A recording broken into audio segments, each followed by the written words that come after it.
Mi querido amigo, recibe un caluroso saludo de mi parte. Dios te bendiga, Dios te guarde. Estamos empezando un nuevo trimestre. 3 mensajes cósmicos, un material importantísimo.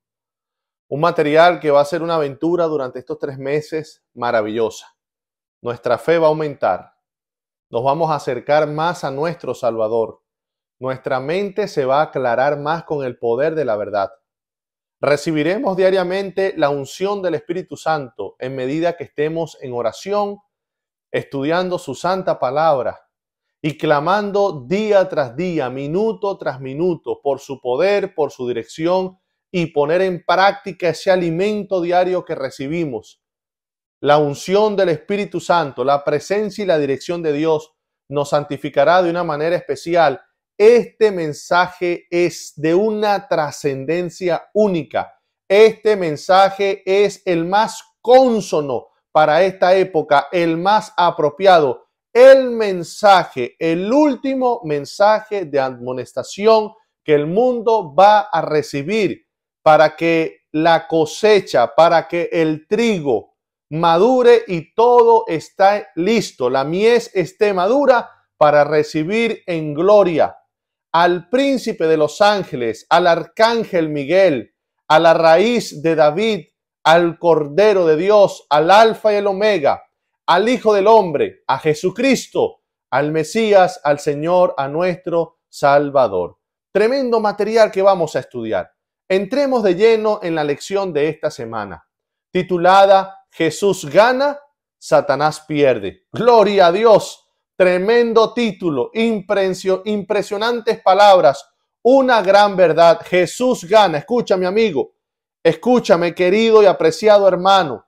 Jesús gana, Satanás pierde. Jesús gana, Satanás pierde. Una gran verdad que debe ser remarcada, que debe ser ataladrada, que debe ser confirmada en nuestra conciencia y en nuestra vida. Jesús gana, Satanás pierde. Esta lección de escuela sabática de esta semana está centrada en el capítulo 12 de Apocalipsis.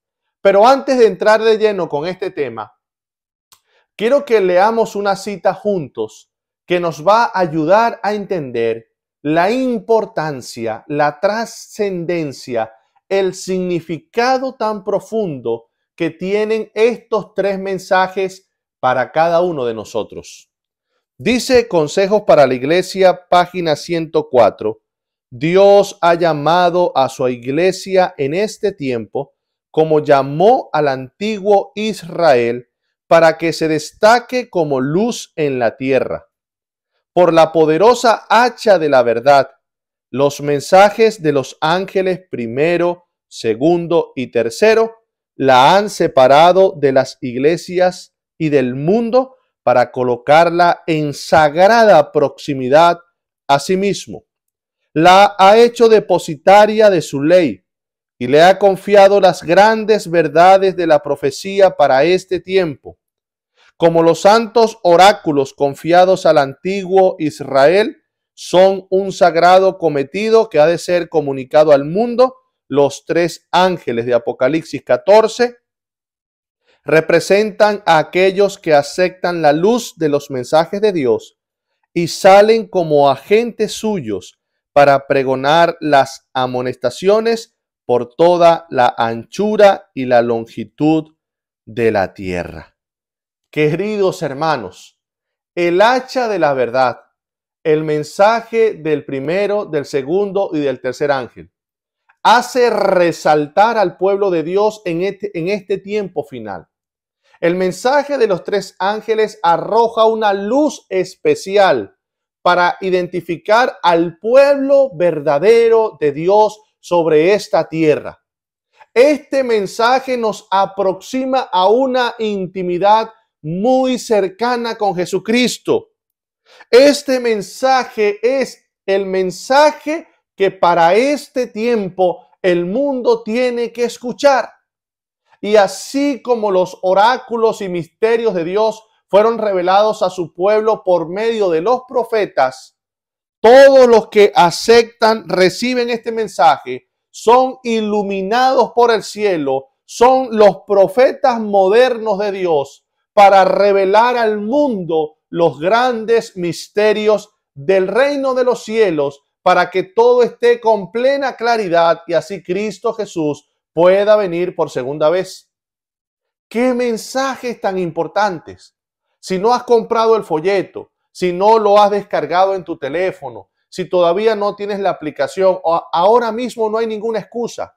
Si algún amigo de nuestra iglesia, simpatizante, no es miembro oficial de la iglesia, no tiene este material, no hay ninguna excusa.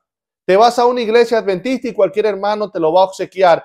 Y si no, lo puedes descargar de manera gratuita en un iPad, en una tablet, en un teléfono, en la computadora. Es un mensaje muy importante. El que tenemos que estudiar es la verdad de Dios, nos consagra al Señor, nos hace un pueblo especial, nos convierte en los profetas de Dios con los misterios y el mensaje que preparará al mundo para la segunda venida. Quería que tomáramos esto en cuenta para que al adentrarnos en el estudio del repaso de la lección de este trimestre, el segundo trimestre del año 2023, tú y yo entendamos la significancia, la importancia, la trascendencia, lo vital que es este mensaje.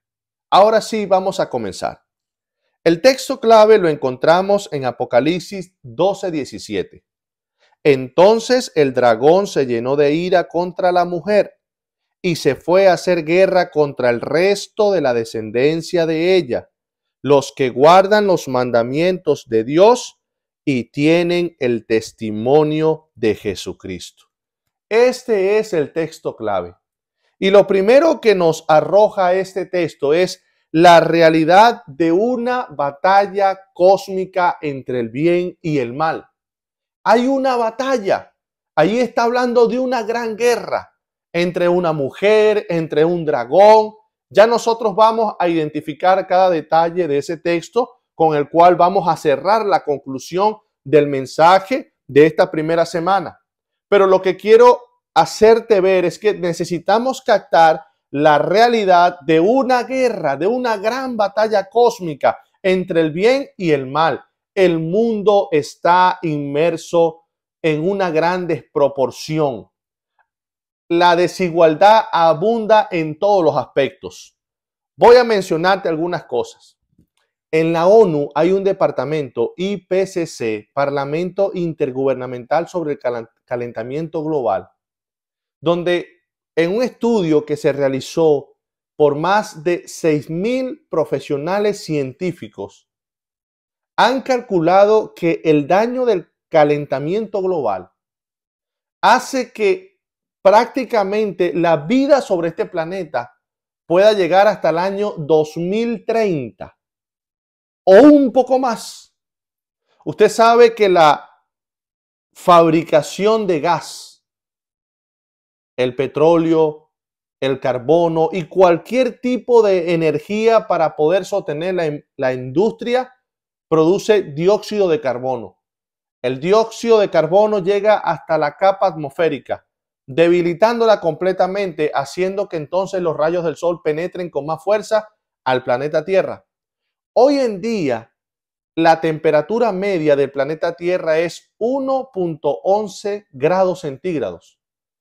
Si varía solamente unos grados, están haciendo todos los esfuerzos posibles. En el año 2016, creo, hubo un acuerdo, una reunión en París, donde los países productores de energía están haciendo reuniones para poder contrarrestar el efecto invernadero y poder hacer que la temperatura de la Tierra se mantenga a este nivel o baje, porque si llega a 2 grados centígrados o llega a 3 grados centígrados, la vida en este planeta Tierra será insostenible. El derretir de los glaciares hace subir el volumen de las aguas. Las amenazas de inundaciones y desastres naturales se elevarían en un gran porcentaje.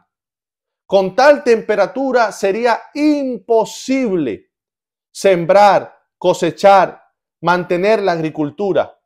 En otras palabras, este planeta muestra que no hay armonía.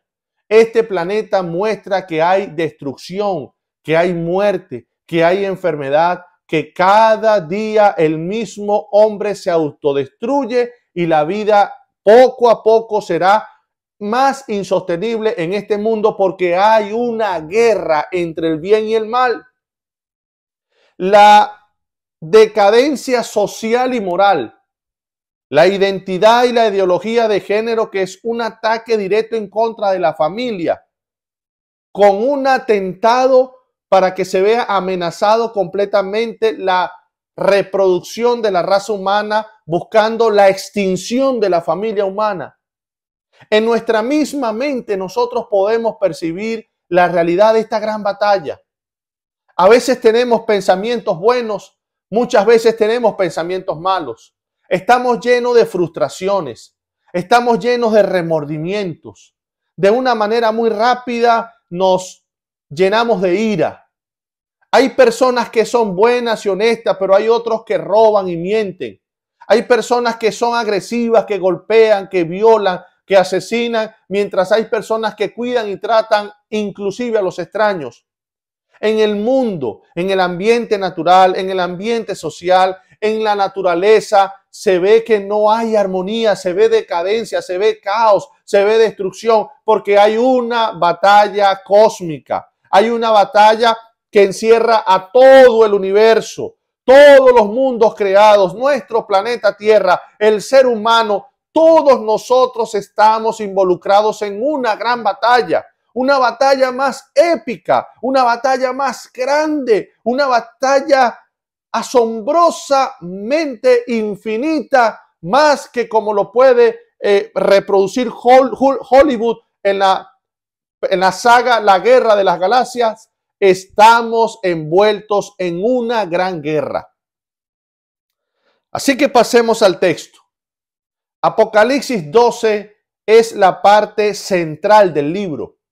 La estructura del libro de Apocalipsis es una estructura quiásmica, es una estructura, un orden concéntrico. Es decir, está estructurado el libro de tal manera que la parte central del libro pueda resaltar, pueda notarse de mayor manera para poder entender dónde está la parte neural, la parte principal del libro.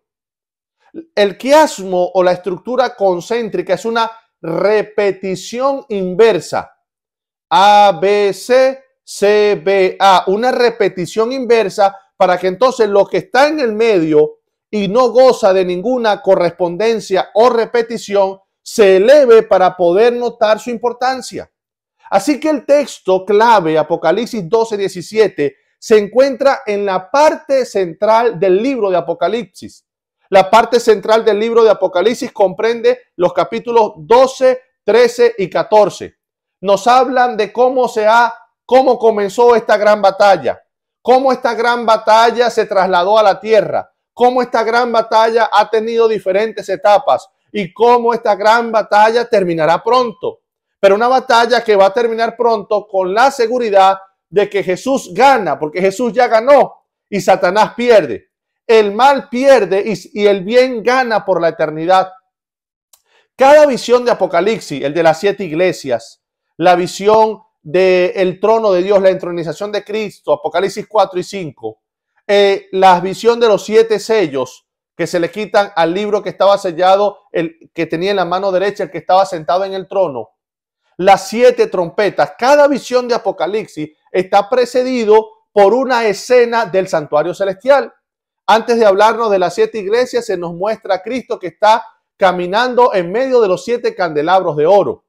En la visión del trono de Dios, cuando el ángel llama, Jesús llama a Juan, ven acá y le muestra el templo, está el trono de Dios, que puede ser la mesa de los panes de la proposición. Recordemos que el santuario terrenal es una pequeña figura del santuario celestial. Obviamente no puede tener las mismas medidas exactas porque el santuario del cielo debe ser algo mucho más glorioso que el santuario terrenal. Es una representación. Cada parte, las 7 trompetas está precedido por una escena del santuario en el lugar santo, donde un ángel está ante el altar del incienso, añadiendo más incienso para las oraciones de los santos.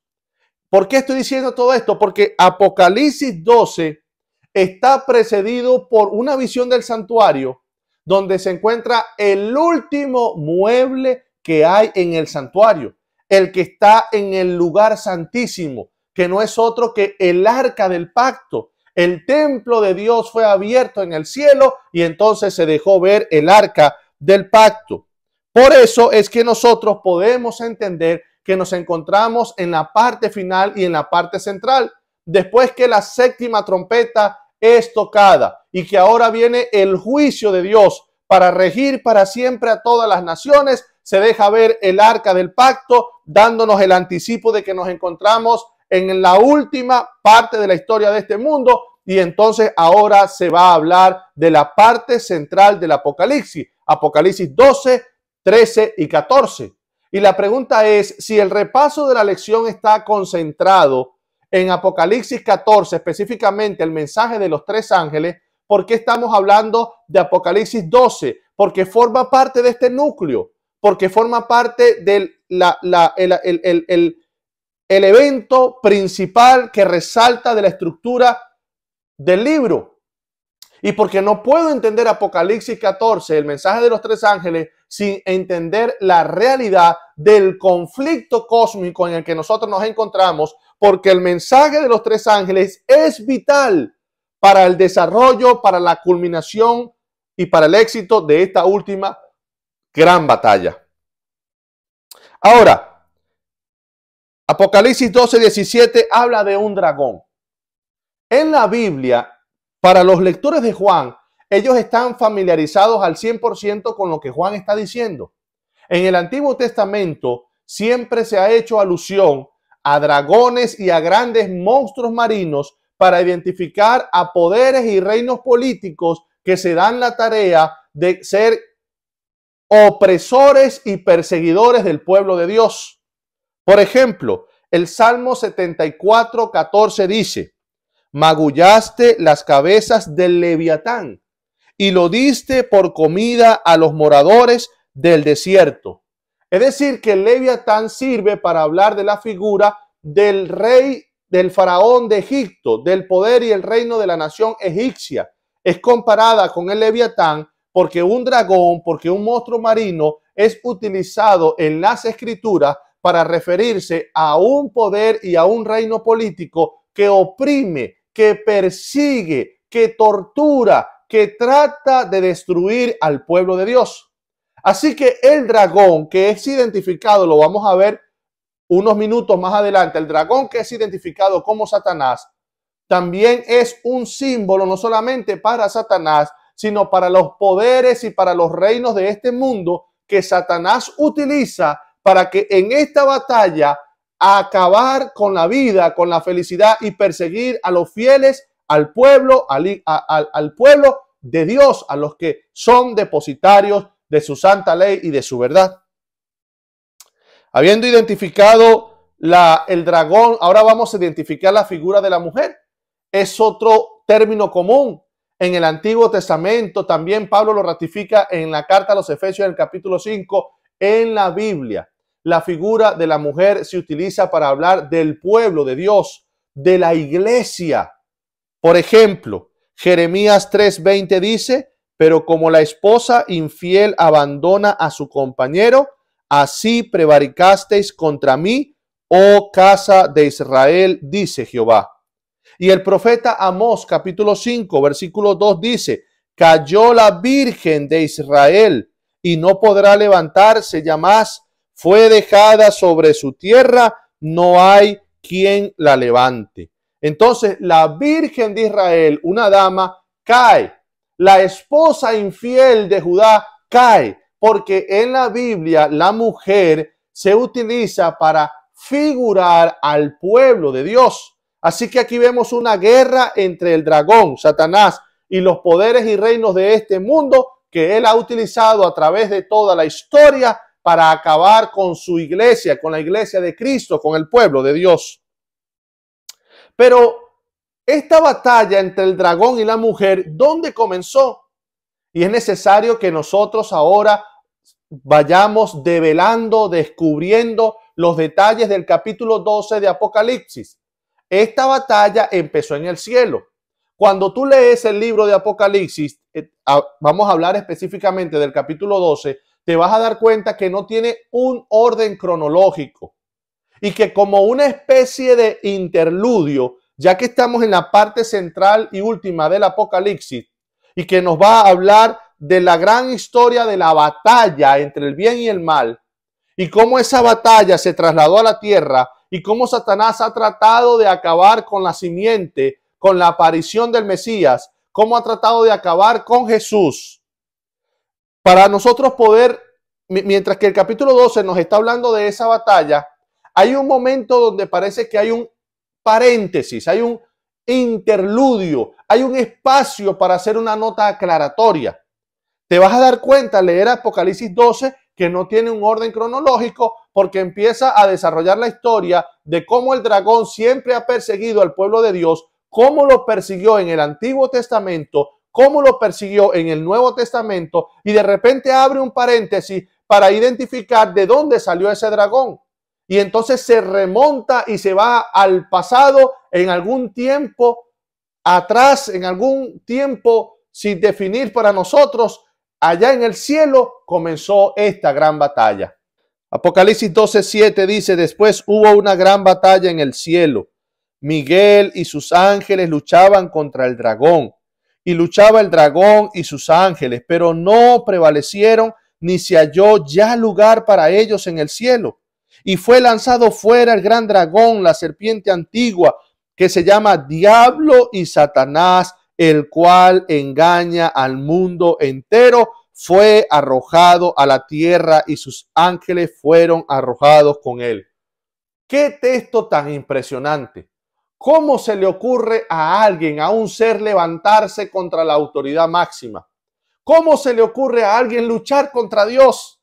¿Cómo se le ocurre a este ser creado, a este ángel de luz, que cuando cae en el pecado de una manera inesperada, su nombre ya no es el que porta la luz, el portador de luz, sino que ahora su nombre es Diablo, calumniador, Satanás, el adversario, el que lucha contra Cristo? Se levantó en el cielo, calumnió el nombre de Dios, atacó frontalmente la ley de Dios.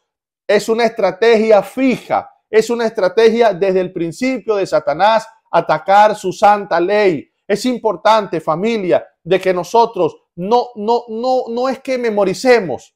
Y habló Jehová todas estas palabras diciendo, yo soy Jehová tu Dios que te saqué de la tierra de Egipto y de casa de servidumbre. No tendrás dioses ajenos delante de mí. No te harás imagen ni ninguna semejanza de lo que está arriba en el cielo, ni abajo en la tierra, ni en las aguas debajo de la tierra. No te inclinarás a ella ni la adorarás. Porque yo soy Jehová tu Dios fuerte y celoso, que visito la maldad de los padres sobre los hijos hasta la tercera y cuarta generación y hago millares de misericordia, mientras que su juicio cae hasta la cuarta generación de los malvados. Su misericordia es por 1000 generaciones a los que me aman. No tomarás no es que lo memoricemos, es que la ley de Dios de manera constante debe estar delante de nuestros ojos, el principio de su santa ley. Porque cuando Jesús es tan importante que empezando su ministerio, Jesús la repitió en el monte cuando dio las bienaventuranzas. Y dijo, oíste que fue dicho, no cometerás adulterio, el séptimo mandamiento. Pero yo os digo que cualquiera que mira a una mujer y la codicia en su corazón, ya adulteró. Mantener delante de nuestros ojos los principios de la santa ley de Dios, que lo podemos ver ejemplificado en todas las historias de la Biblia. Así que cuando tú tomas la palabra de Dios, haces de ella la norma de tu vida, la luz y la lámpara que va a guiar tu existencia. Allí están los principios de su santa ley. Y mientras tú la estudias, la entiendes y clamas por el poder del cielo para poner tu vida en armonía con lo que Dios nos está enseñando, entonces la ley de Dios, el carácter de Dios se está revelando a tu vida. Por eso Satanás ataca la ley, porque la ley es una revelación del carácter glorioso y amoroso de Dios. Por eso en el mismo principio de la institución del pueblo, la primera vez que Moisés pasa 40 días en el monte Sinaí, cuando Moisés va a descender con la tablas de la ley, recién sacadas de la mano de Dios, escritas con su propio dedo. Ya el pueblo estaba abajo en idolatría, quebrando la ley de Dios, porque la estrategia de Satanás siempre es atacar la ley de Dios y atacar a Cristo. Miguel es Jesús. La Biblia lo enseña. La carta de Judas, el hermano de Jacobo, el siervo de Jesucristo, el hermano de Jesús, en el verso 9, hablando de la resurrección de Cristo, dice que el arcángel Miguel, cuando combatía con Satanás, con el diablo por el cuerpo de Moisés, no se atrevió a proferir palabras de maldición, sino que le dijo: el Señor te reprenda. Porque Judas estaba amonestando a estos soñadores, a estos hombres impíos que tomaban la gracia de Dios y la convertían en libertinaje, que ellos proferían maldición a todo el mundo, inclusive hasta maldición para los seres celestiales. Y está diciendo que ni siquiera Miguel, el arcángel Miguel, dio o maldijo al demonio, a Satanás, no lo hizo. Porque eso no lo hace Dios. El Señor te reprende, el juicio de Dios caerá sobre ti por tus hechos, pero Dios no maldice a nadie. ¿Cómo ustedes se atreven a maldecir? Y entonces entendemos que el arcángel Miguel es Jesús, porque en Primera de Tesalonicenses 4:16, cuando el apóstol Pablo está hablando de la segunda venida, dice que el mismo Señor, con voz de mando, con voz de trompeta y con voz de arcángel, descenderá del cielo y los muertos en Cristo resucitarán primero. Tiene voz de arcángel porque él es el arcángel Miguel. Y el arcángel Miguel no significa que Jesús es un ángel. No significa que Jesús es... De hecho, arcángel Miguel significa el principal de los ángeles, el príncipe de los ángeles, el que está por encima de los ángeles. Específicamente, la palabra Miguel significa ¿quién como Dios? Es una interrogante. Y este nombre siempre aparece en un ambiente de batalla. Y como Apocalipsis 12 es la gran batalla, ahí aparece el nombre Miguel, porque en la batalla, ¿quién como Dios? ¿Quién puede vencer a Dios? Lo mismo que apareció en Daniel capítulo 10, en la visión que Daniel vio sobre el río Hidekel, y entonces el ángel Gabriel le dijo, estoy combatiendo contra el rey de Persia, solo Miguel está para ayudarme. El arcángel Miguel es Cristo. Nadie puede con Cristo. Nadie puede luchar contra Cristo. Jesús gana, Satanás pierde. En el cielo, en el primer round de esta gran batalla, cuando la batalla se inició, Jesucristo ganó. Jesucristo venció. El ángel y la tercera parte de los ángeles del cielo, lo que significa que por cada ángel caído y malo hay dos ángeles buenos y poderosos de Dios.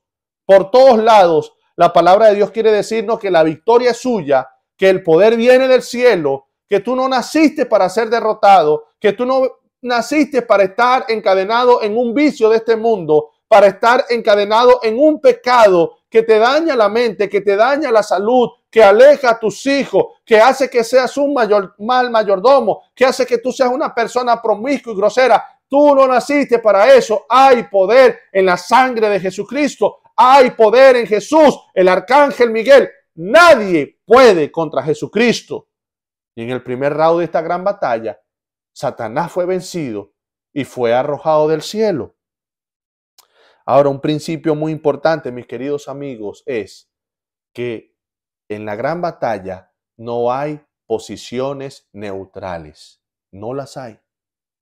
Dice que los ángeles del cielo, los mismos ángeles del cielo, allá en el trono de Dios, ante la inmaculada y gloriosa presencia de la deidad, ellos tuvieron que tomar una decisión. Unos se fueron con Satanás y creyeron su mentira, y otros decidieron seguir siendo fieles a Miguel, al Padre, al Espíritu Santo. No hay posición neutral. Si tú no estás con Dios, si la palabra de Dios no es tu alimento, si tú no practicas la oración para depender de Dios, si tú no vas a la iglesia para adorar a Dios, si tus recursos no son administrados conforme la enseñanza de Dios. Si la música, los programas, el alimento, la manera como tú vives es la que a ti te gusta y no la que le gusta a Dios o la que Dios tiene planificada para nosotros, para garantizar nuestra felicidad y librarnos de esta maldad, de esta muerte que hay en este mundo y darnos la victoria, entonces no estás con Dios y no hay terreno neutral, no hay posición neutral. Lucas 11:23 dice, el que no es conmigo, contra mí es, y el que conmigo no recoge, desparrama. Segunda de Timoteo 1:9, quien nos salvó y llamó con llamamiento santo, no conforme a nuestras obras, sino según el propósito suyo y la gracia que nos fue dada en Cristo Jesús antes de los tiempos de los siglos. La gracia que nos fue dada en Jesús antes de la historia de este mundo. O como dice Apocalipsis 13, el Cordero que fue inmolado antes de la fundación del mundo. ¿Qué significa esto? Que al darle a todas sus criaturas la libertad de elegir, Dios sabía, Jesús sabía que existía la posibilidad de que Jesús fuera crucificado. Mucho tiempo antes de que el pecado entrara, cuando Dios creó a todos los seres, cuando Jesús creó, porque Jesús, Colosenses 1 nos enseña que Jesús es el gran creador. Por él todas las cosas fueron hechas en los cielos y en la tierra, visibles e invisibles. Todo fue hecho por él, para él. Nosotros necesitamos entender que cuando Dios creó a todos sus seres, los creó con libertad de elegir, porque solamente el amor puro, el verdadero amor, nace en la libertad cuando se tiene la posibilidad de elegir. Pero te das cuenta que este texto de segunda de Timoteo impresiona tanto la mente de que al darle a toda su criatura la libertad de elegir, ya Dios sabía de la posibilidad de que en el futuro tendría la humillación de convertirse en un humano, que fue el caso porque fue donde entró el pecado, y ser crucificado y morir. No hay posición neutral. Tenemos libre albedrío. Querido amigo, toma tu decisión correcta siempre por Cristo. Vamos a la segunda batalla. Los primeros versos del capítulo 12. Apareció en el cielo una gran señal, una mujer vestida del sol, con la luna debajo de sus pies y sobre su cabeza una corona de 12 estrellas, y estando encinta, clamaba con dolores de parto en la angustia del alumbramiento. También apareció otra señal en el cielo. He aquí un gran dragón escarlata que tenía 7 cabezas y 10 cuernos, y en sus cabezas 7 diademas. Ahora la guerra comienza aquí en la tierra. Ahora el pueblo de Dios, la iglesia de Dios del Antiguo Testamento, una mujer vestida del sol, una mujer con la luna debajo de los pies, una mujer con 2 estrellas sobre su cabeza, nos habla del pueblo de Dios en el Antiguo Testamento. ¿Acaso no te acuerdas cuando José tuvo su segundo sueño? Sus hermanos lo odiaban porque él le contaba a su papá de las maldades, la desobediencia, la rebeldía de su hermano. En el primer sueño contó cuando soñó con que estaban recogiendo trigo y un manojo de trigo que lo representaba a él estaba en el medio y todos los demás manojos se inclinaron ante él. Pero después tuvo otro sueño donde él vio el sol, la luna y 11 estrellas, porque la 12 era él, y 11 estrellas que se inclinaban ante él, porque José es un tipo de Jesús. Porque lo que pasó con José es una representación de lo que Cristo haría por la raza humana. Él fue vendido por sus hermanos, Cristo fue vendido por uno de sus discípulos. Gracias a la vida y el ministerio de José, Egipto y todo el pueblo de Dios se salvó del hambre y no perdieron la vida. Gracias a Cristo, la raza humana es salva, porque de tal manera amó Dios al mundo que ha dado a su Hijo unigénito para que todo aquel que en él crea no se pierda, mas tenga vida eterna. Es el pueblo de Dios del Antiguo Testamento. Es la iglesia verdadera, vestida del sol de justicia, como dice el libro de Cantares capítulo 6, verso 10. ¿Quién es esta que se muestra como el alba, hermosa como la luna, esclarecida como el sol, imponente como ejércitos en orden? Así que es el pueblo de Dios en el Antiguo Testamento. La gran batalla comenzó. Satanás, la serpiente antigua, engañó a Eva. Adán decidió caer por amor a Eva, no perderla a ella. El pecado entró, se escuchó por primera vez el evangelio, el primer llamado, el primer mensaje de gracia. Pondré enemistad entre la serpiente, el dragón, Satanás, y pondré enemistad entre la mujer, la humanidad, la iglesia, el pueblo de Dios. Tú, Satanás, vas a atacar a la mujer, le vas a causar dolores de parto, la vas a perseguir, la vas a maltratar, vas a hacer que sufran muchos mártires, vas a acabar con la vida de muchos de ellos, pero finalmente la simiente de la mujer, que es Jesús, por eso el pueblo de Dios, la mujer que representa al pueblo de Dios, en Apocalipsis 12 está embarazada porque es el Antiguo Testamento, es el tiempo de los profetas como Malaquías que anunciaba que Jesús nacería en Belén, como Isaías, su nombre será admirable, Emmanuel. No aparece el Mesías, pero es donde se anuncia la aparición del Mesías y clama con dolores de parto porque desde la guerra que entró el pecado, comenzó la gran guerra de Satanás contra el pueblo de Dios. Por eso Caín le quitó la vida a su hermano Abel. Por eso el diluvio, la maldad era tanta en el mundo que casi se extingue la raza humana. Satanás tratando de acabar con la simiente prometida.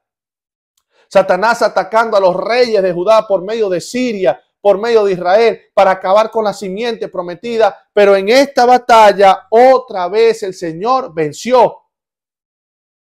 Y aquí hay un dragón que tiene 7 cabezas, los diferentes poderes que Satanás ha utilizado para vencer al pueblo de Dios. Esto está en sintonía con el libro de Daniel. Si vamos al capítulo 7 nos vamos a encontrar que las 4 bestias que aparecen en el libro de Daniel suman 7 cabezas. La cabeza del león, la cabeza del oso, las 4 cabezas del leopardo y la cabeza de la bestia espantosa y terrible, que obviamente es alusión a un dragón, que es el poder de Roma. 10 cuernos, porque después de Roma se divide en 10 reyes, que son las tribus bárbaras que acabaron con el imperio de Roma. Y que después 3 de esas tribus bárbaras arrianas fueron derrotadas por ayuda de otros, ya vamos a hablar de eso, y entonces surge el poder del cuerno pequeño, que es el sistema papal. Nos está enfocando en la historia del mundo y en los poderes que están en las profecías que Satanás ha utilizado para perseguir al pueblo de Dios. Pero el relato bíblico dice, Apocalipsis 4:5, y su cola arrastraba la tercera parte de las estrellas del cielo y las arrojó sobre la tierra, y el dragón se paró frente a la mujer que estaba para dar a luz a fin de devorar a su hijo tan pronto como naciese, y ella dio a luz un hijo varón que regirá con vara de hierro a todas las naciones, y su hijo fue arrebatado para Dios y para su trono. Gloria a Dios. Ahora estamos en el tiempo del Nuevo Testamento. Con razón el rey Herodes, cuando llegaron los sabios del oriente, le preguntó dónde nació el niño. Vayan a identificarlo para que yo también después también lo adore. Pero mandó a matar a todos los niños menores de 2 años, como hizo el faraón en Egipto. Satanás persiguiendo a la mujer para acabar con su simiente. Pero el Hijo de Dios, con vara, hablando de gobierno, con vara de hierro, establecería un reino que sería para siempre, lo mismo que la profecía de Daniel capítulo 2, donde una roca no cortada con mano da sobre el fundamento de la historia de este mundo, se establece un gran monte y el reino de Dios se establecerá para siempre y por la eternidad. Así que Cristo venció, porque aunque el dragón, Satanás, los poderes políticos que él ha utilizado desde el principio hasta este momento, y nos está dando detalles para que entendamos cuál va a ser el poder que se va a levantar para perseguirnos, porque estamos todavía en la batalla a nosotros en este tiempo. Pero Jesús regirá con vara de hierro y Jesús fue arrebatado por su Padre Ah, queridos hermanos, Hechos 1:9 dice, y habiendo dicho estas cosas, viéndolo ellos, fue alzado y le recibió una nube que le ocultó de sus ojos. Gloria a Dios, Jesús venció. Juan, hablando de la guerra, no nos da detalles en el capítulo 12 del nacimiento de Cristo, del ministerio, solamente habla de su ascensión porque se está concentrando en la victoria. Jesús venció. En Hechos capítulo 9, la última vez que los discípulos ven a Cristo, Él es arrebatado y asciende al cielo. Y el Salmo capítulo 24, que está en armonía de tiempo con Apocalipsis 4:5, nos habla del momento cuando Cristo entró en el cielo y fue entronizado y hubo silencio y se presentó ante su Padre con la sangre que ofreció por nosotros y le preguntó, Señor, ¿es suficiente este sacrificio? Y el Padre dijo que sí, y desde allí la victoria se consumó, garantizada, completa, absoluta. No hay necesidad de estar haciendo constante sacrificio. Jesucristo entró una sola vez. Salmo 24 lo describe de una manera maravillosa. Alzad puertas vuestras cabezas, alzad puertas eternas para que entre el Rey de Gloria. Y los ángeles preguntan, ¿quién es este Rey de Gloria? Jesucristo, el poderoso en batalla, Jesucristo el valiente. Alzad puertas vuestras cabezas, alzad puertas eternas. ¿Y quién es este Rey de Gloria? Jesucristo, el Rey de los ejércitos, Jesucristo el fuerte en batalla. En la segunda batalla, Jesucristo venció. Y quisiera leer en los lugares celestiales una matutina, página 111, dice, una cosa es leer y enseñar la Biblia y otra cosa es tener mediante la práctica injertados sus principios de vida y de santidad en el alma. Por gracia sois salvos por la fe. Efesios 2:8. La mente debería educarse a ejercer la fe antes de acariciar la duda, la suspicacia y los celos. Estamos demasiado inclinados a considerar los obstáculos como imposibles de superarse. El tener fe en las promesas de Dios, el avanzar por fe sin dejarse dominar por las circunstancias. Una lección dura de aprender y sin embargo es una necesidad impostergable para cada hijo de Dios el aprender esta lección. Es decir, vivamos por la fe. La victoria está segura en Cristo. No tengo por qué vivir con ese pecado acariciado. No tengo que dejarme amedrentar tan rápido. No tengo que estar amargado. No tengo que desanimarme tan pronto. No tengo que desplomarme ante la adversidad. No tengo por qué comulgar con el pecado. No tengo por qué ser triste. No tengo por qué ser débil. No tengo por qué tener miedo. La victoria es segura. Ya Cristo fue arrebatado, Él nació, ministró, se encarnó, venció a Satanás, ascendió al cielo, entró de manera gloriosa, presentó su sangre y desde ese momento la victoria se alcanzó, la victoria es segura en Cristo. Vivamos por la fe, queridos hermanos, abracemos, adelantémonos por la fe. Necesitamos aprender la dura lección de creerle a Dios. No esperar que algo cambie para creerlo para que ocurra.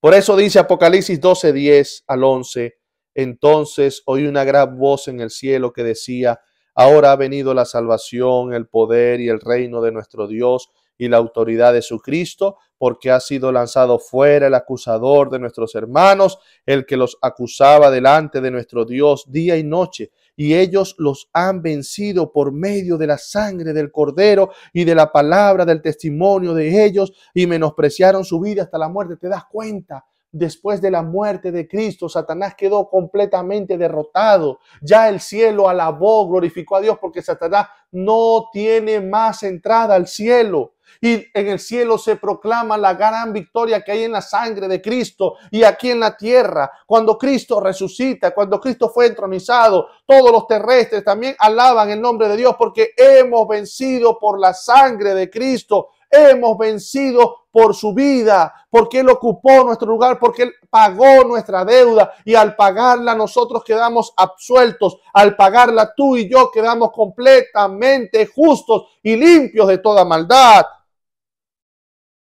Tercera batalla.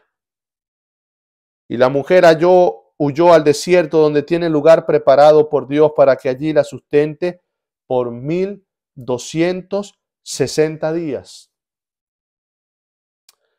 Paralelo a este texto, Apocalipsis 12, 14 al 16. Y se le dieron a la mujer las dos grandes alas de águila para que volase delante de la serpiente al desierto, a su lugar donde es sustentada por un tiempo, tiempos y la mitad de un tiempo. La serpiente arrojó de su boca tras la mujer agua como un río, para que fuese arrastrada por el río. Pero la tierra ayudó a la mujer, pues la tierra abrió su boca y tragó el río que el dragón había echado sobre su boca. Querida familia, la tercera batalla es cuando ahora, después que Jesús asciende al cielo, Satanás sigue atacando al pueblo de Dios y le hizo un ataque histórico que Juan está colocando aquí para que los que viven en el tiempo de Apocalipsis entiendan lo que va a suceder. Para los que vivan después del tiempo de Juan, estemos con la plena convicción de la veracidad de la palabra de Dios, cómo se ha cumplido con tal exactitud las escrituras, cómo se predijo el tiempo y el tiempo exacto que duraría y cómo el Señor venció. Porque el dragón abre su boca, arroja un torrente de agua. Ese diluvio, ese torrente de agua representa persecución, ataque. También representa la falsa doctrina y el engaño. Porque de la boca del dragón, la boca de la bestia y del falso profeta, Apocalipsis 16, salen tres espíritus inmundos como de rana. No solamente es persecución, hostigamiento, sino que también es falsa doctrina, engaño, oscuridad, mentira, falsedad. 1260 años. Lo mismo que es tiempo, tiempos y medio tiempo. Es decir, 3 años y medio. Tiempo, 1 año. Tiempos, 2 años. Medio tiempo, medio año. 3 años y medio. 3 años y medio son 1260 días. Exactamente el mismo periodo de tiempo. Y en la profecía, un día equivale a un año. Números 14:34, conforme al número de los días, de los 40 días en que reconocisteis la tierra, llevaréis vuestras iniquidades 40 años, 1 año por cada día, y conoceréis mi castigo. La maldición que cae sobre el pueblo, que creyeron en los espías fueron a explorar la tierra. ¿Cuántos días duraron? 40 años. Ahora, por desanimar al pueblo y porque el pueblo creyó en el desánimo, en vez de tener fe en el Hijo de Dios, en el líder que representaba a Cristo, que era Moisés, le dijo, como ustedes duraron 40 días reconociendo la tierra, cada día va a representar 1 año. Ahora, 40 años van a estar vagando en el desierto, porque esto es una profecía y porque la Biblia nos está enseñando que en la profecía un día equivale a 1 año. Ezequiel 4:6. Cumplido estos, te acostarás sobre tu lado derecho por segunda vez y llevarás la maldad de la casa de Judá 40 días, día por año te lo he dado. Dios le manda a dar una profecía a Ezequiel. Dice que presente una maqueta sobre la nación de Israel y que sobre esa maqueta presente como que está siendo sitiada, rodeada, que coloque una plancha de hierro como el sitio y el hostigamiento que ellos van a vivir cuando vengan los de Babilonia. Y él se iba a recostar una cantidad de tiempo, obviamente no iba a pasar ahí tanto tiempo, sino que venía cada día. Y entonces le dice, te vas a acostar sobre tu lado derecho durante 40 días. Esos 40 días representan 40 años, día por año. En la profecía, un día equivale a 1 año. Ahora, es la misma profecía que aparece en Daniel. Daniel 7:25 dice, hablando del poder del cuerno pequeño, que es el dragón, es Roma. Roma es destruido y se divide en las 10 tribus bárbaras. Los alamanes, que son los alemanes, los francos, que son de Francia, todo Europa, las tribus bárbaras que atacaron constantemente a Roma y acabaron con el Imperio Romano. Pero después de esas 10 tribus bárbaras, dice la historia que 3 de ellas, los érulos, los ostrogodos y los vándalos, fueron destruidas por el sistema papal, que todavía no tenía una supremacía, y por la ayuda de Clovis o Clodoveo, que en el año 508 se casó con Clotilde, una mujer católica, y que fue a una batalla y dijo que si ganaba esa batalla se convertía al cristianismo. Y cuando este Clovis o Clodoveo, el rey de los francos, una de las tribus bárbaras, que es lo que hoy en día es Francia, se convirtió al cristianismo, él se puso del lado del sistema papal para defender la causa de Roma. Y entonces, por medio de él, acabaron con 3 tribus bárbaras que eran arrianas y que iban en contra del Imperio Romano. Y así, poco a poco, desde el año 508 hasta el año 538, logró establecerse el sistema papal como una supremacía en el mundo. Y lo que yo estoy hablando ahora es historia. Usted puede ir al internet, puede buscar qué ocurrió en el año 508, en el año 538, ir a fuentes históricas y va a corroborar lo que yo le estoy diciendo. Hablando del Papa, del sistema papal, dice, hablará palabras contra el Altísimo y a los santos del Altísimo quebrantará y pensará en cambiar los tiempos y la ley y serán entregados. Es decir, él va a perseguir al pueblo de Dios por un tiempo, por tiempos y por medio tiempo. Es el mismo dragón que está en Apocalipsis 12, donde persigue a la iglesia por 1260 días, por tiempo y por medio tiempo.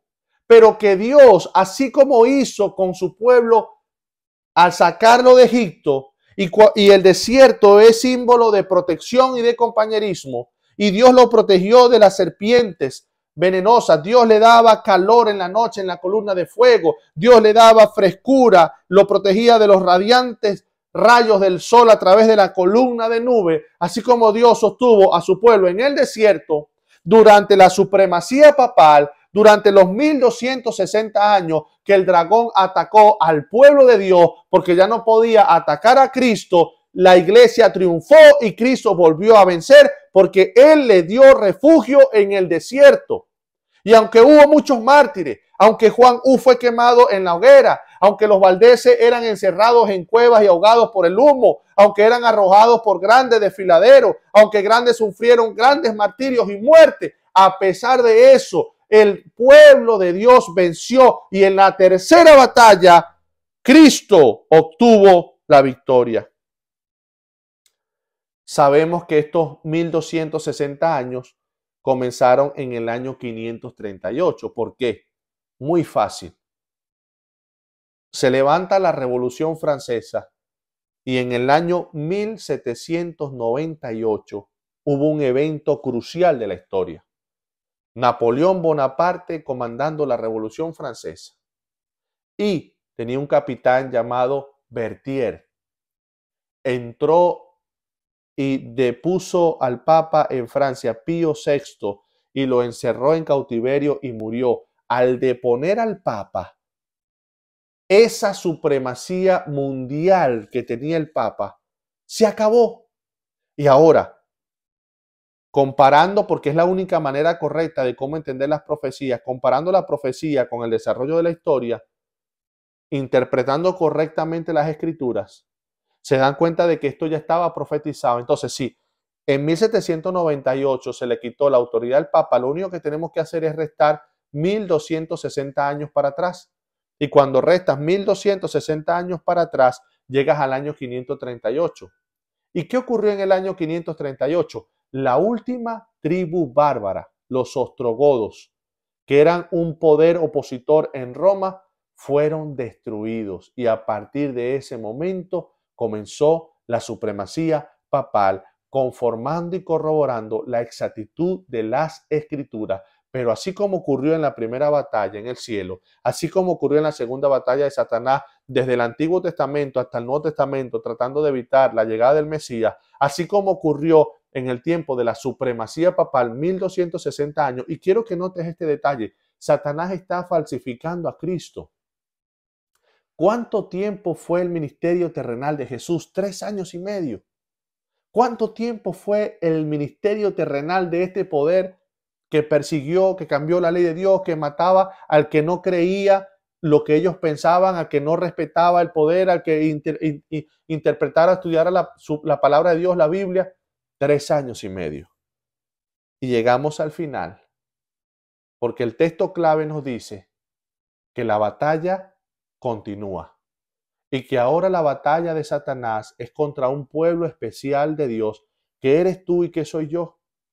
Y si tú que estás escuchando este video y por la gracia divina llegaste hasta este momento y no eres adventista del séptimo día, no reconoces en tu vida los mandamientos de Dios, no crees en el testimonio de Jesucristo, que es el ministerio de los profetas, entonces yo te invito para que lo hagas, para que te bautices. Mi querido hermano, nos encontramos en la última batalla. El texto clave, Apocalipsis 12:17. Entonces el dragón se llenó de ira en contra de la mujer y contra el resto de la descendencia de ella. No pudo vencer a Cristo en el cielo. No pudo vencer la batalla cuando la empezó aquí en la tierra. Desde que el Señor fundó su pueblo, en el Antiguo Testamento ni en el Nuevo Testamento, no pudo contra el pueblo de Dios en el tiempo oscuro de la supremacía papal. Y ahora, en este preciso instante, el dragón, el poder político que vino después de la división, cae Roma en el año 476, se divide por los 10 reyes de las tribus bárbaras, 3 reyes son derrocados y entonces ahora surge un poder que recibió una herida mortal según Apocalipsis 13, pero que va a revivir, va a resurgir. Otra bestia que surge de la tierra hará imagen de la bestia, le dará poder y autoridad. Esa guerra se está desatando, la estamos viviendo ahora y muy pronto se intensificará. Tú y yo somos el remanente, lo que queda. Y durante toda la historia el pueblo de Dios siempre venció. Hay una frase que me cautivó con poder de la lección. Es esta: estamos en batalla, pero la victoria ya se ganó. La victoria ya se ganó. Necesitamos una actitud ganadora. Necesitamos rechazar el desánimo, la tristeza, la melancolía. Necesitamos armarnos de valor. Es cierto, todavía estamos en batalla, pero la victoria ya se ganó. Remanente de Dios, pueblo de Dios que guarda sus mandamientos, que crees en el testimonio de los profetas, pueblo de Dios que eres la luz para este momento tan oscuro en el mundo. La victoria ya se ganó. Estamos en batalla, pero la victoria ya se ganó. Vive como un victorioso, vive como un cristiano lleno de poder, porque en la sangre de Cristo está tu virtud.